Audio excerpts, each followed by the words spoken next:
fighting fans, Tips from the Fight IQ channel. Today we are back for another episode of the Fight IQ show. If you're just reaching this channel, let me tell you about our concept. I will start by ranking the top 5 fights that happened last weekend. This week there was some high level opposition. I watched UFC 293, Glory 88, Cage Warriors 159 and the Game Bred Bare Knuckle 5. To make this ranking, I was respecting the following criteria: the excitement, the duration of the fight, opposition level, and the way to finish the fight. After that, I'll be digging in the top 5 fights to watch next weekend. So let's get ready to rumble. Number 5, Christian Billy vs Damon Nicholson, a fight for the WBC Continental title in the super middleweight division. Billy was the title holder and favorite, but I was expecting a tough challenge for him versus Nicholson. But from the beginning of the fight, Billy made it really clear that he was not there to go to the decision. As Nicholson had the size and reach advantage, Billy's plan was to get close and neutralize this advantage, staying low, closing his guard, and throwing bombs when he saw openings. He was really aggressive and succeeded to knock Nicholson down in the first round. The other round were quite similar, as Nicholson never found a solution to Billy's aggressivity, being constantly in the ropes, hitting heavy shots, and being knocked down at almost every round. Billy showed some beautiful head movement and combos, hitting Nicholson quite a few times, with a hook from his left hand to the body and then to the chin. In the fourth round, Billy knocked Nicholson out, retaining his belt and remaining undefeated. Brilliant performance. I hope to see Billy fight for a world title in the future, but the task won't be easy as it is a weight class of Canelo Alvarez. Number 4, Tiffany van Soest vs Sarah Musadak, co-main event of the Glory 88 that became the main event at the last moment. It was a long expected rematch between the Glory bantamweight champ van Soest and one of her toughest opponent ever, Musadak.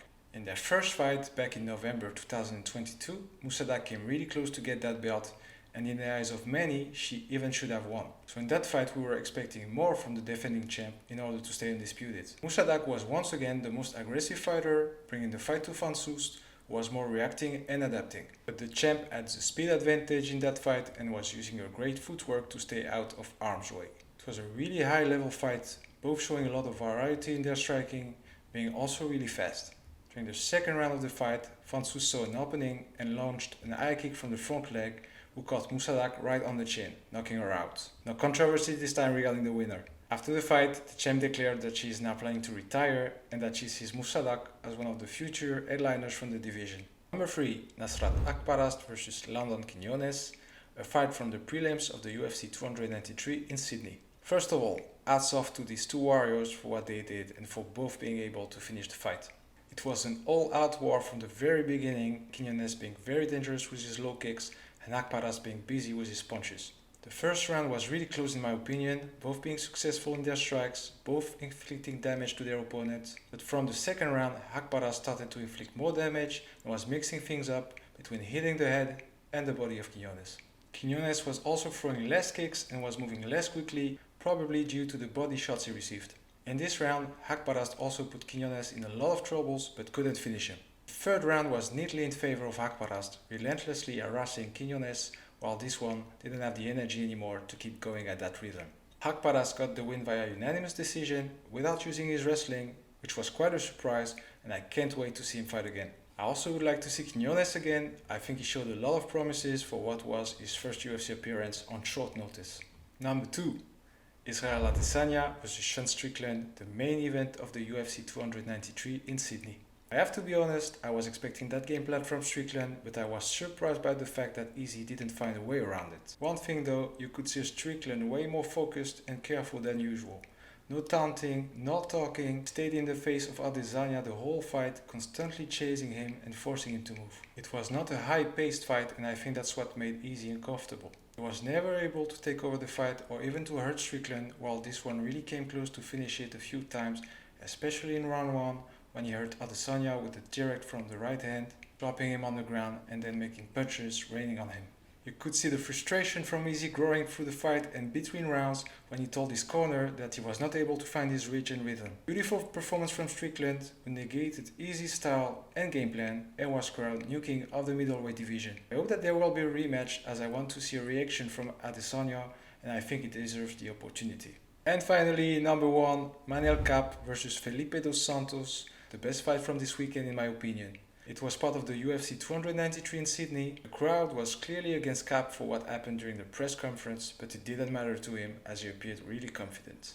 And what to say about Dos Santos, who for his first appearance in the UFC and on short notice delivered an impressive performance. In the first round you could see that Dos Santos was a bit too reckless and Cap took advantage of the opening that he gave him. He dropped it twice early in the first round, being less active but countering with great efficiency.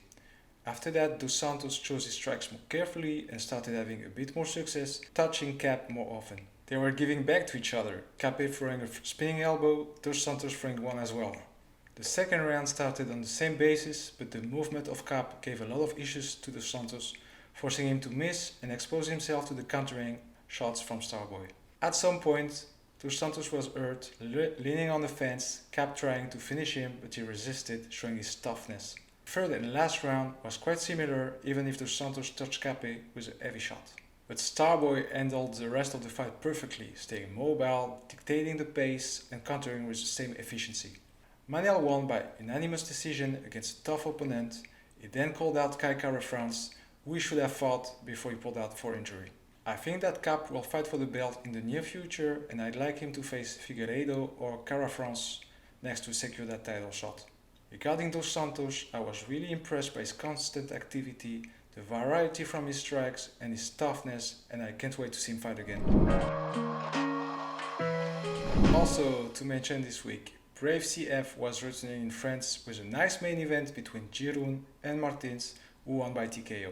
Badr Hari didn't fight at Glory 88 as he declared in the ring that his head was the victims from the Morocco earthquake. He was really emotional and was not able to perform that night.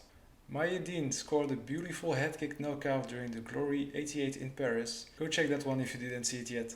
Volkov and Oberg both won their fights via submission during UFC 293 in Sydney. Junior Dos Santos and Fabricio Verdum featured in the main event of the Gamebred Bare Knuckle fight, but they didn't look so good. I really like these two fighters, but I think it's time they retire. And now the top 5 fights coming next weekend. Number 5, Tracy Cortez versus Jasmine Jasudavicius will be in the Noche UFC prelims. I'm really interested to see Cortez coming back.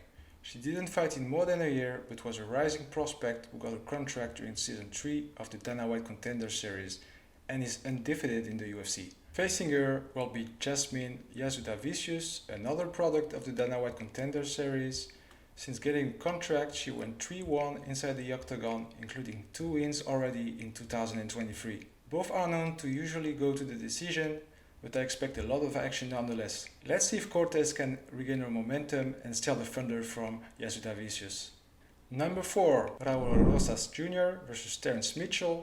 It will be on the Noche UFC main card. Curious about this one too. Rosas Jr. was sold as a prodigy who could be the youngest champion in the UFC ever. But he lost his second UFC fight by unanimous decision against Christian Rodriguez last April. He will have to bounce back against Terence Mitchell, who lost his only appearance by KO, but who only got wins via finishes in his career.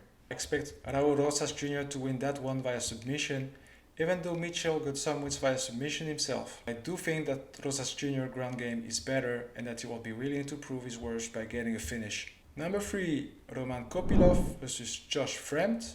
It will be in the Noche UFC prelims. To be honest, I don't understand why Kopylov is on the prelims anymore. In his last 3 appearances, he scored 3 big knockouts and has been very spectacular. He will face Josh Fremd, who already fought twice in 2023, getting 1 win via submission and the other one via unanimous decision against Jamie Pickett.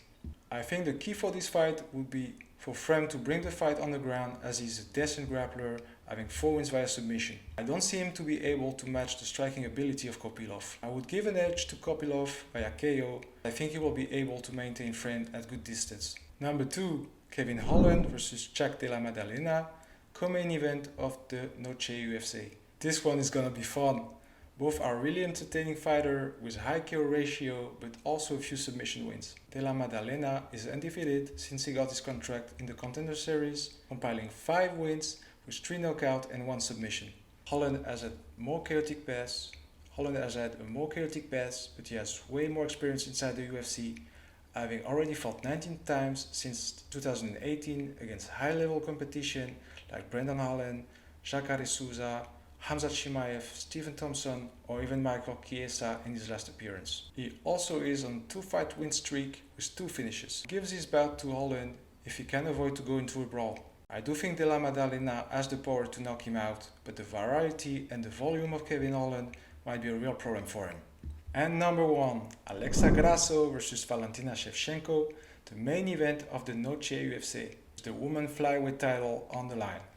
I really want to see what will Shevchenko do in this rematch. In her last appearances, she was not as dominant as she used to be. She came close to lose against Ayla Santos and then lost against Grasso via submission in March. But she is still a great fighter with a lot of heart and determination, and she will be willing to prove that what happened in their first encounter was just a mistake. But Grasso is now the champion, and she will have the crowd with her, which will give her some extra motivation. I do think that she will try to get the fight on the ground again, as it is clearly where she has the advantage. I expect a lot of aggressivity from both fighters, and I do think that Shevchenko will be able to regain the title if she can manage the distance, because she has one of the best striking in the UFC. Also, the Dana White Contender Series Week 6 is coming with new prospects to keep an eye on. One Friday Fights 33 on Friday 15th, a lot of Muay Thai, Octagon 46 on Saturday 16th. One of the biggest MMA organizations in Europe will come back to Germany. Luis Alberto Lopez versus Joet Gonzalez for the IBF featherweight title on Friday 15th. I'll keep an eye on it. So that's it for this week, guys. I hope you enjoyed the video. If that's the case, please give a hard punch to that subscribe button to be aware when I drop a new video. Also, let me know in the comment what you felt about the crazy fights we had last weekend and what are you expecting from the coming matchups. Enjoy the fights, guys. I'll see you next week.